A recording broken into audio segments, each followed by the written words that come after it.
Hi everyone, this is Rohit from Lifestyle Mastery here. Today I'm excited to have Andrew Sheffield, who's an associate at Playfair Venture Capital. Playfair is a generalist VC fund with a contrarian approach to pre-seed technology investing. Based in London, Playfair invests across UK and Europe. A big thanks to Jeevan Sana for the introduction. Welcome to the show, Andrew. Thanks for having me on. Awesome. So, Chef, how did you get your start in this crazy world of venture capital?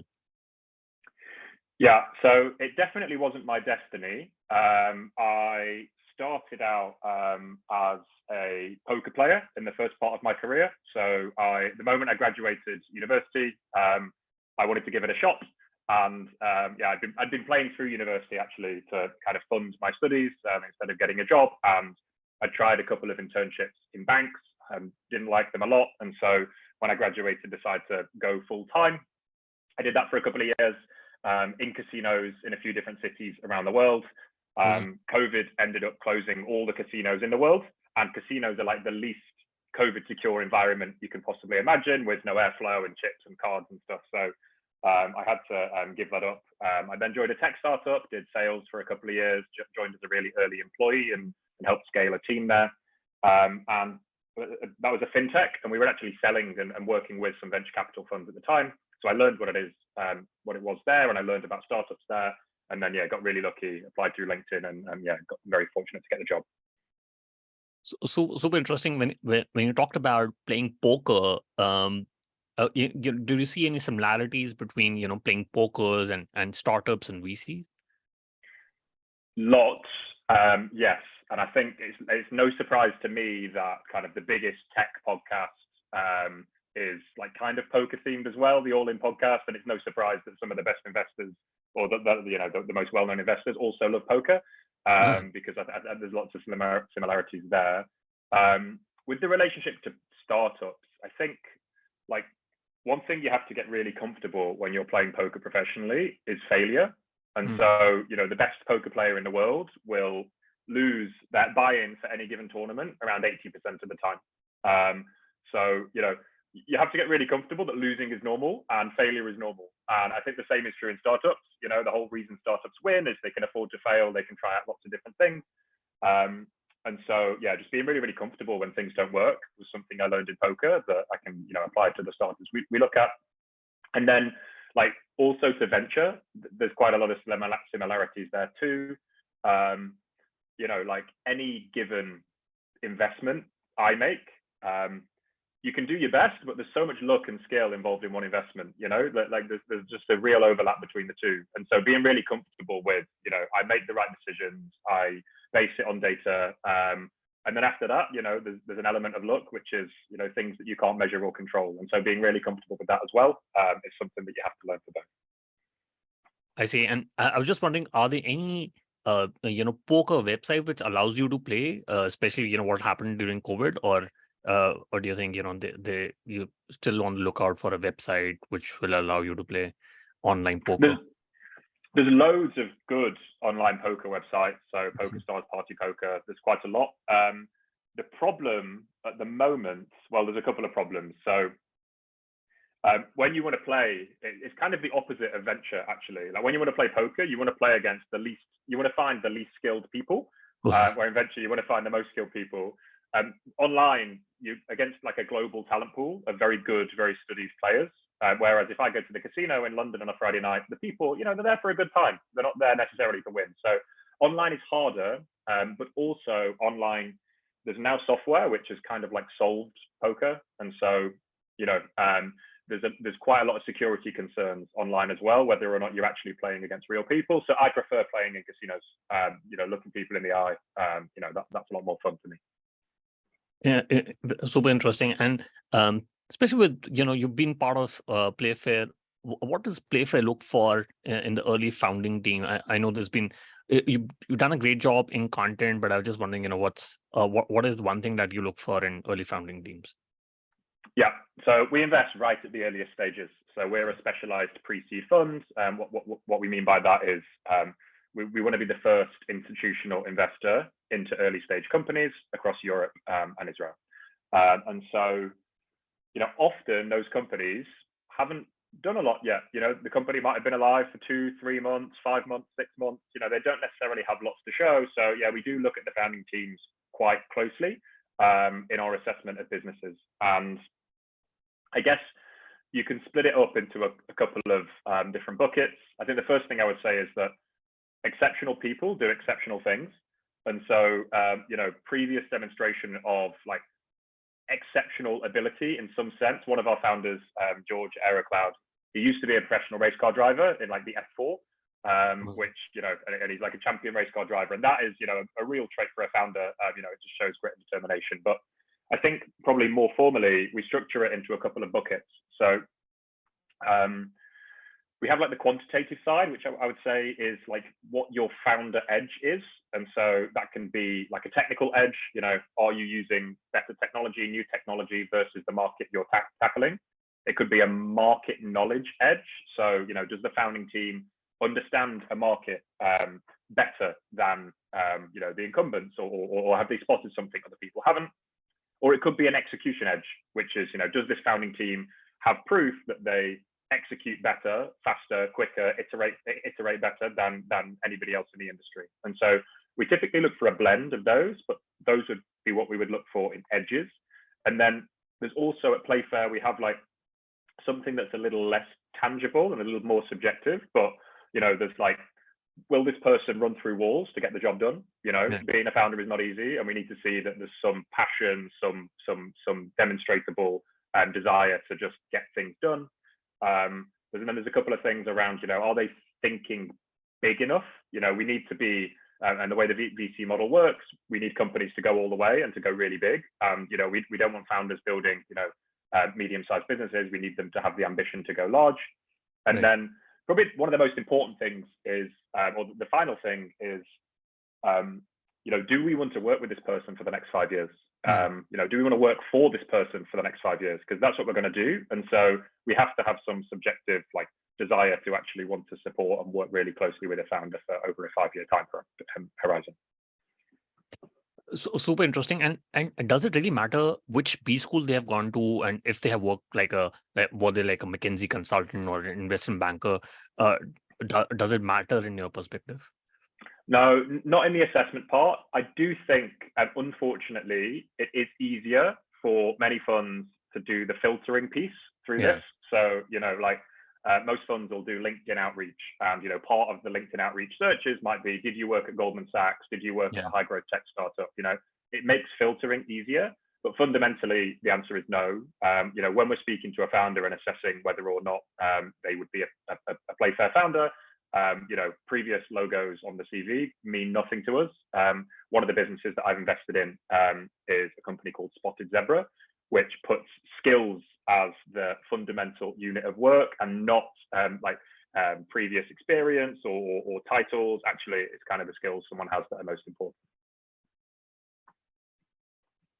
Got it. And what's the average check size for Playfair? I assume that you invest into 6 to 8 startups, but you look at a lot of startups throughout the year. But what's the average check size for you? Yeah, we invest in 6 to 8 companies per year, which is quite low for a pre-seed fund, and we probably get a few thousand pitches a year through the website. So yeah, it's quite a lot.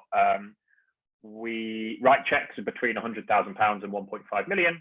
We've done as small as that and as large as that as well. And average is somewhere in the middle, so around £700,000. Okay. And is it widely distributed through UK and the rest of Europe, or is it mostly what you've seen in the last couple of years been mostly UK? Yeah, so we've just launched our third fund, which is a £50 million Fund 3. Fund 2 was about 70% UK, and then 30% was across Israel and the rest of Europe. Fund 3 so far has been, I think, we've made 2 investments in Germany, 1 in Switzerland and 1 in the UK. And so we're like increasingly European focused. Okay, and what's the average entry price for you? Yeah, we can play, and we have invested really early. So we're talking like an angel style round, a couple of $1 million pre-money valuation. And we've also invested in, serial founders that have done it before, command a much higher valuation, something around 15, 16 million, and everything in between. I think like normal for us is a valuation of like £5 to £6 million roughly, but yeah, we have some flex on that. Got it. And yeah, I just wanted to slightly approach on reserves and follow-on checks. Do you think for a pre-seed fund like yours, does it make sense to have a reserve, and do you have reserve allocation for startups that you want to double down on? Yes. So for a it makes a lot of sense. We reserve roughly half the fund for follow-on investments into companies we've already invested in. And so, yeah, and then to date, or across Fund 2 at least, we've supported every single one of the companies we've invested in at the next round with at least pro rata. And so it's really important to us to, of course, like protect our position in companies, also support founders because the journey is long. And basically, we have a way of looking at our portfolio of companies. We have some kind of like ranking or methodology to assess their performance, and then we allocate capital based on their performance. And of course, the idea is, in theory, we have an informational advantage versus the market, and we want to concentrate capital into the best performing companies. Got it. And what do you think is the biggest misalignment between founders and VC, especially during these times where it's become a lot more difficult for founders to raise funding? But where do you see the biggest misalignment coming? Yeah, it's a good question. There are a couple, and I think it kind of changes. So there's of course the ones in the investment process, so before a VC is invested, and then there are some like post VC investment. So maybe in the first bucket, I think what founders sometimes do, which is a big no-no, is telling VC funds, the other VC funds that are looking at the company. It's a huge mistake because the ecosystem is so small, and basically, if a founder tells me, oh yeah, we're speaking to X fund and Y fund, the first thing that we will do is pick up the phone and go and speak to X fund and Y fund, and then as a founder, you lose control over the narrative position. So founders should definitely be looking to hold back that information for as long as possible until they absolutely have to share the names of funds that are looking at them. So that's a slightly misaligned incentive. And then I think post-investment, the obvious one is kind of like exit opportunities. And so, what is and often is a very good result for a founder, often isn't a very good result for a VC fund. So, something like let's say a £30 million exit would change a founder's life. A founder can take half of that off the table. It would be huge life-changing money. For us as a fund, it wouldn't be a great result, in all honesty. We need to 10x that or to 20x that to fit our model. And so often there's these discussions around founders having very, very good offers that would change their life and retire them. And VCs trying to push them to carry on building and, try and bump that valuation, double it, triple it, quadruple it. And so I think that's the most clear one, actually, post-investment. Got it. And do you make that decision at the time of investment where you tell the founder that even if you're getting like a $30 million exit, you need to keep moving forward, and only then you'd want to invest, or is it something which the narrative does change? Yeah, it's not something we ask founders, and to be honest, I don't think founders would tell us the truth anyway, and it's so hypothetical that I just reckon they would just say what they want to hear. I think when I mentioned at the start, which is one of our criteria is there a real passion for this either problem, or is there a passion to go big? I think that's more what we're looking for, which is if you set out to solve this problem in the world, and you only solve 10% of it, are you the person that can say that's okay because I'm making a lot of money, or actually are you the person that says, well, I'm only 10% of the way there and I need to go much bigger and for much longer, and really push this? And so that's part of what we're assessing at the very when we're assessing a founder. Got it. And I was just wondering, what would be the biggest misalignment between VCs and LPs? Between VCs and LPs, I actually don't know about that question. I think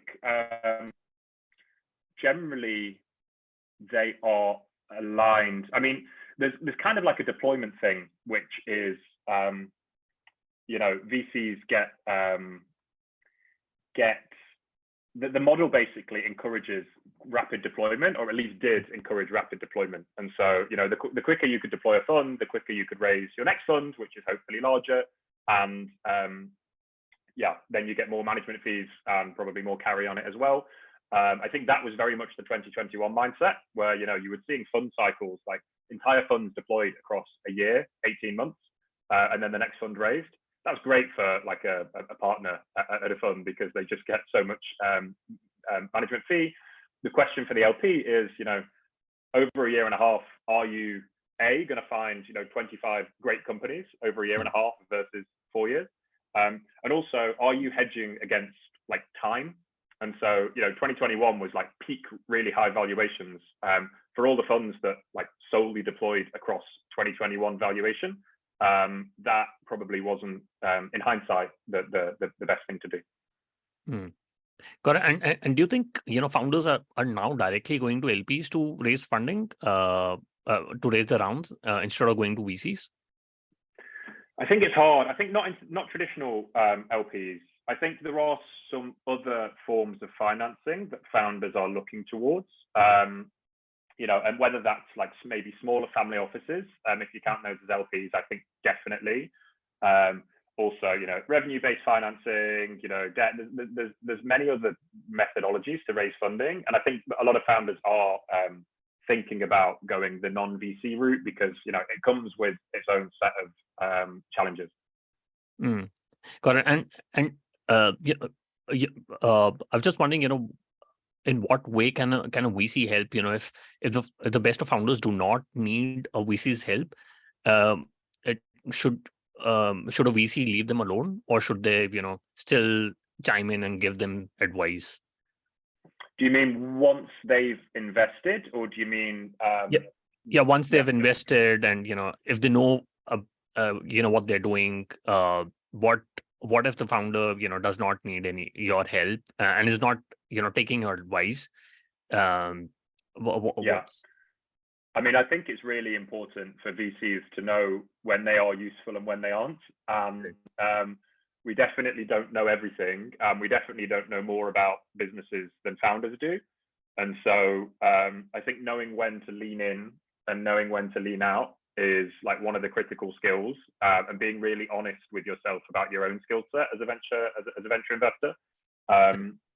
I think one thing that all VCs should be really good at is fundraising and network. And so, in my opinion, it's my job when I invest in a company to know who all the relevant other investors are in the ecosystem. And then when the time goes out to fundraise again, to help prepare the deck, the narrative, the story, the data room, the materials, and then introduce them to the 100 or 150 investors that I know and that I built my network around. And so if a VC can do nothing else, I think connecting a founder to what is quite a difficult venture ecosystem to penetrate, I think that should be one of their most important jobs. Yeah, no, absolutely. Love this advice about network and helping raise helping a founder raise money. But I was just wondering, can a startup build defensibility from day one? I mean, we've not found one. It's we probably looked, but yeah, I don't think so. I mean, like we have some investments that definitely have technical defensibility, which is they're working on technical problems that nobody else in the world can solve, and they're at the cutting edge of technology. That's probably a quarter or a third of our portfolio. Most of our businesses, in truth, and are building defensibility through processes, through people, through brands, through just executing better than new entrants could. And I think that's increasingly true as AI takes off, as many companies now are being built at like the application layer of foundational AI models. I think, defensibility is definitely built over time. I think the only exception to that day one is we sometimes see companies that do have access to a really unique data set. And if they have proprietary access to that data set, that can be defensible from day one, but that's quite rare. Okay, got it. And especially during these times, I mean, the 2021 days are not going to come, but what are the most important variables for the founders to focus on when they're looking to raise their rounds in 2023? Yeah.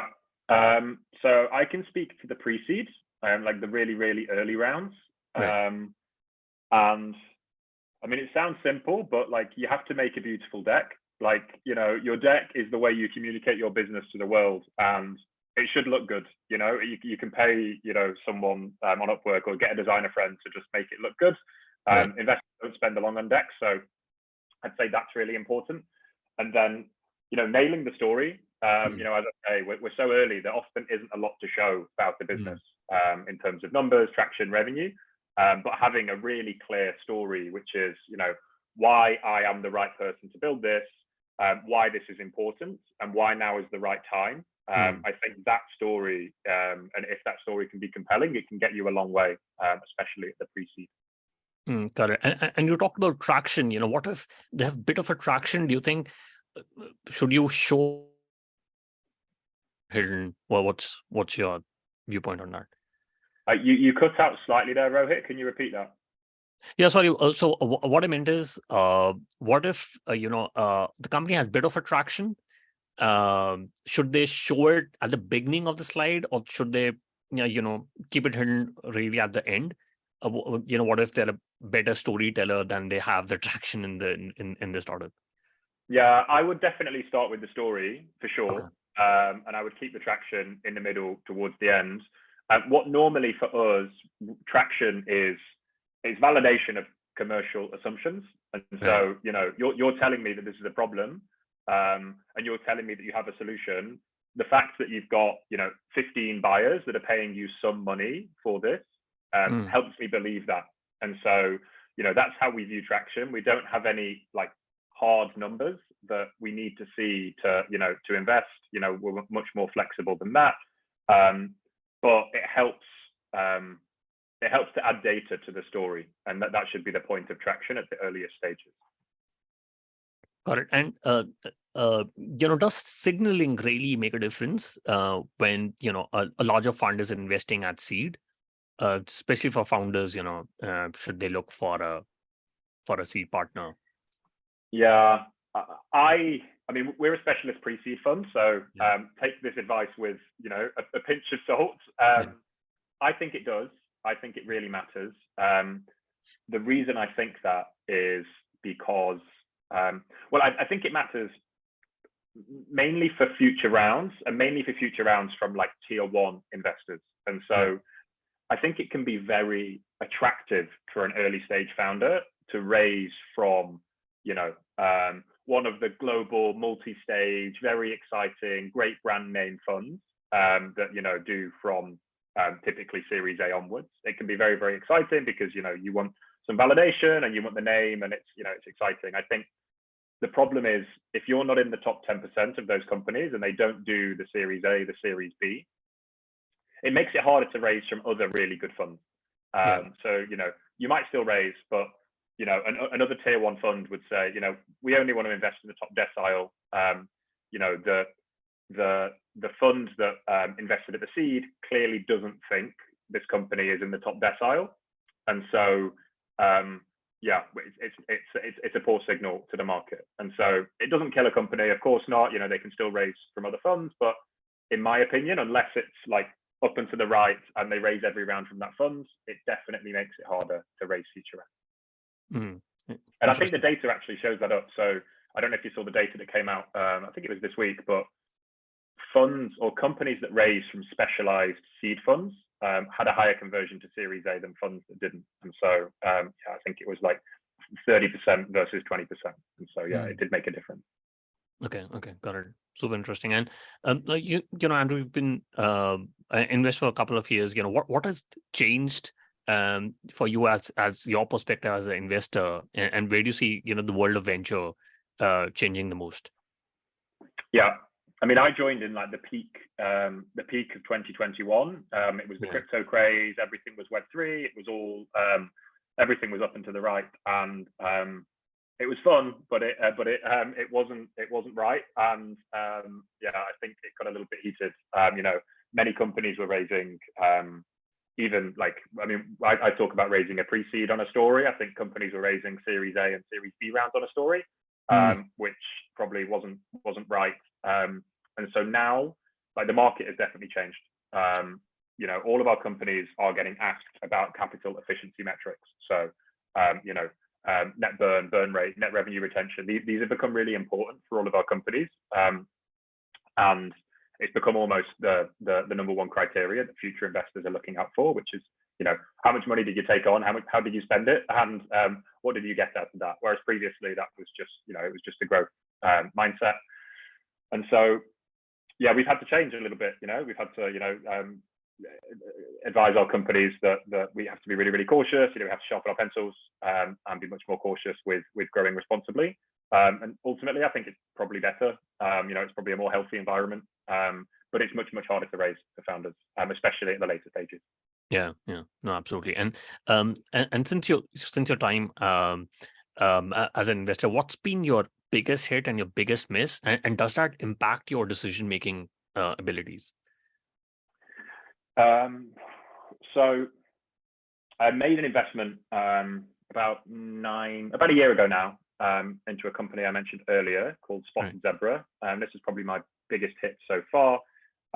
They have gone on to raise, and depending on when this goes out, they have been very, very, very successful. They've got some news around future fundraising as well soon, at a significant valuation increase. And they were building a really capital efficient business with a really, really attractive revenue model. And I think this is becoming in fashion, and future investors are really excited by responsible growth, honestly. And so that was definitely learning for me. The biggest miss, I recently passed on a company that got backed by Kozler Ventures, which is probably like the #1 venture capital fund in the world. That really hurt. Not because they invested in it as much as the business was looking to do something really disruptive. It was looking to change the healthcare industry, and I won't go into too much detail, but it was looking to completely change the healthcare industry, and I didn't necessarily believe that they could.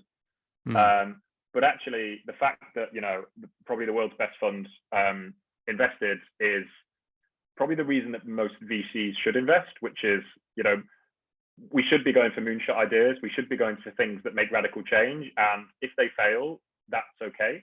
But actually, it's really important to go for things that are radical, that push the boundaries, that are going to be really hard. And so, yeah, that's something that I've probably taken away and learned from that. Interesting.